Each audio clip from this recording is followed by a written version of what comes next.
So what's up guys, good morning. For today's video, ilaga po tayo ng liso ng kamansi. Pero bago po natin lutuin is kailangan po hugasan po muna natin yung igi.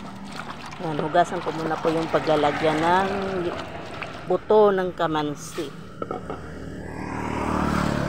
Ano po ang tawag nito po sa inyo guys? Anong tawag po nito sa inyo guys?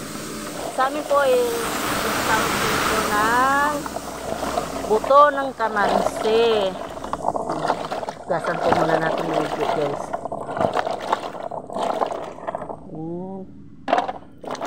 Lalaga ko po ito guys kasi paborito po kasi ito ng partner ko.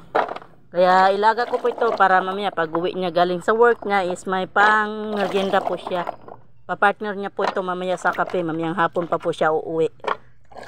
So yung partner natin guys is andoon po sa kwarihan guys. Alam niyo naman guys na yung pangwari is mahirap na trabaho guys. Medyo delikado talaga ang trabaho guys, pero mahirap lang tayo kaya kailangan natin maghanap buhay para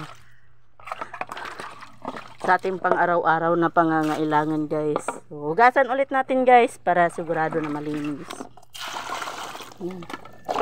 Pagkatapos natin ito guys maghugas, ilalagay po natin ito sa kaldero.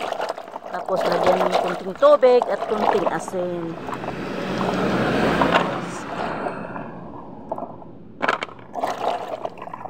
Kaway-kaway lang guys sa mga kumakain ito guys.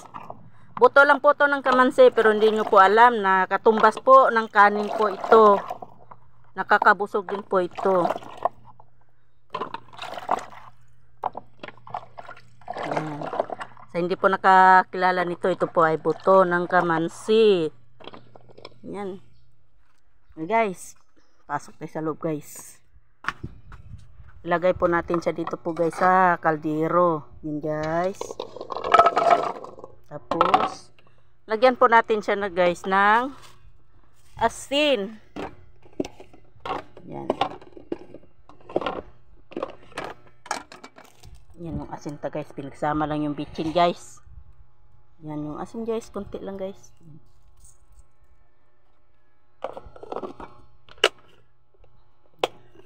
Pasensya lang kayo sa bahay ko guys. Maliit lang talaga to guys. Actually hindi naman talaga to bahay guys. Bali tindahan ko lang talaga to.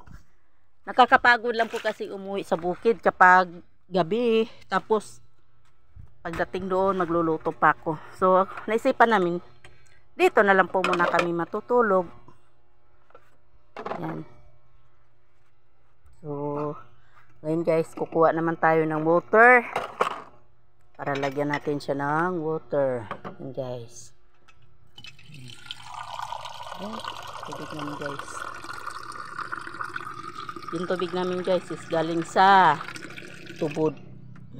Masarap inumin guys. Parang sa mineral lang din. Yan. Hanggang dito lang po muna yung video ko guys. Thank you for watching guys.